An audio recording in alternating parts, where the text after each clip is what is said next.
Happy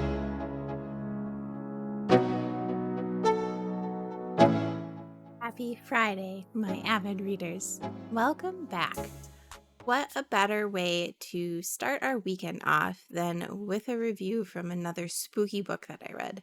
I know.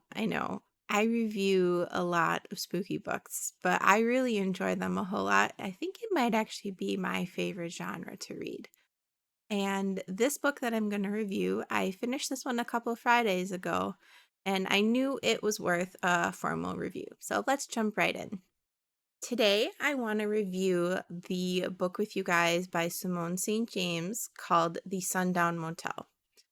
This book I would classify probably as a thriller and supernatural both. It bounces between past and present for two different characters. Our first character we meet is Viv Delaney, and this is in the 80s. So the book bounces between a 30-year time span. And our second character is Carly Kirk, and we meet her in the late 2000s. Basically, the plot, and I'm just going to give the start because I don't want to give anything else away. Viv Delaney is working at this motel, and there's some spooky supernatural things going on. There's definitely ghosts, and she just completely disappears without a trace, and nobody has any clue why.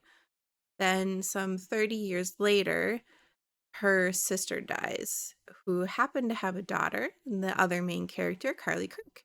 And she sees how the death of her aunt, well, supposed death, we don't really know. She just disappeared, but everybody assumes she's dead. Um, how her disappearance has basically destroyed her mother. Her mother assumes she's dead. And she wants to solve the disappearance of her aunt and get some closure there. So she goes back to the same motel, the Sundown Motel, and tries to figure out what happened to her aunt. And that's basically all I'm going to give you. There's a whole lot more plot-wise to this book, but I don't want to spoil it. Just know there's like a mystery aspect to it too. There's a whole basically crime in the book that needs to be solved, not just the aunt's disappearance, though it's coupled with that. So if you're into like true crime kind of things, this book would not be too bad for that too. It kind of fulfills some of those aspects. But what did I like about it? Knowing what this book is about, the supernatural element with the ghosts was my favorite.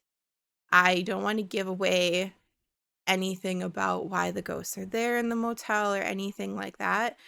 Just know that they're basically ghosts of people who have died at the motel. But I really like the supernatural spooky books, and this book pretty much does a really good job of delivering on that aspect. So 10 out of 10 for that as far as I'm concerned.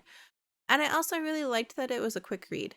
I know it if you pick it up and you get it from the library or whatever, it does seem like it's kind of a thick book, but it really kept my interest, and the mystery itself kept the book going, and I actually finished it in an afternoon that I had off from work. Like, it was a really quick read. I think I was done in 4 hours.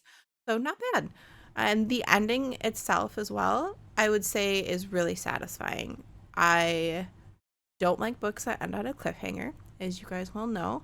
And this book did a really good job of kind of wrapping everything up in a nice, neat bow, which is something that I really appreciate. I don't like unfinished business.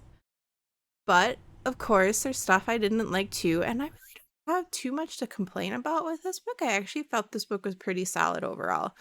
But the one part I do have to complain about is the theme of the book of like constantly putting down women.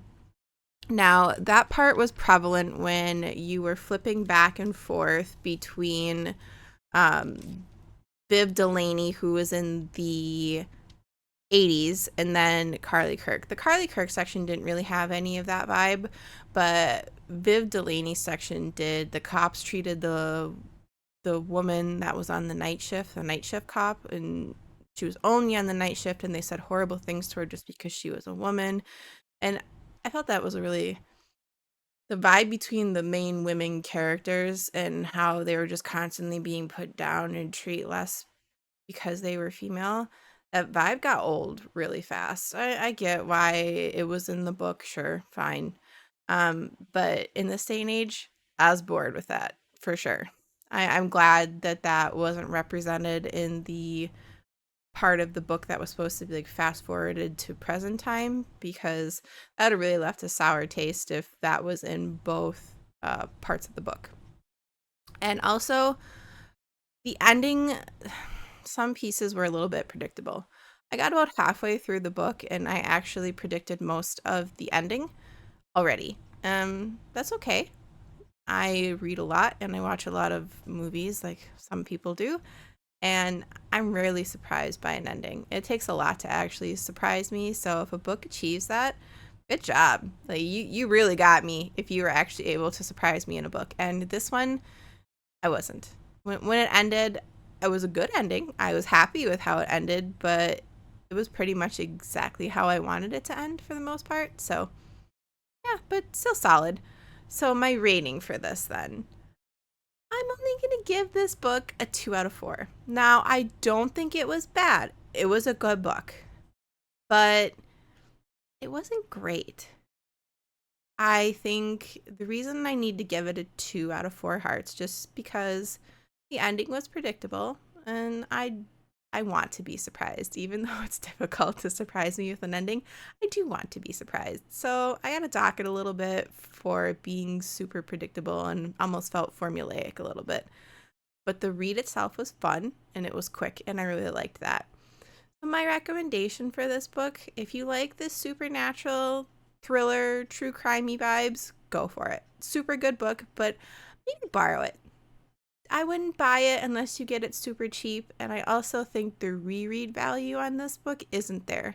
Because once the mystery is solved and you get to the end of the book, and I told you, they wrap it up for you in a nice, nice pretty bow.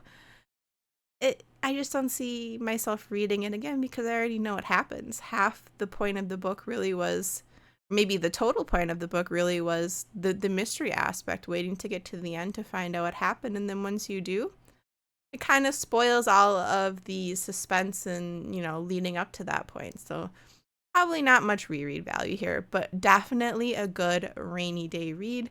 You can get it from the library from a friend. Totally recommend it. With that being said, that's all I have for you guys today. I hope you all have a great weekend, and I will see you next Friday for another awesome review. Have a great weekend.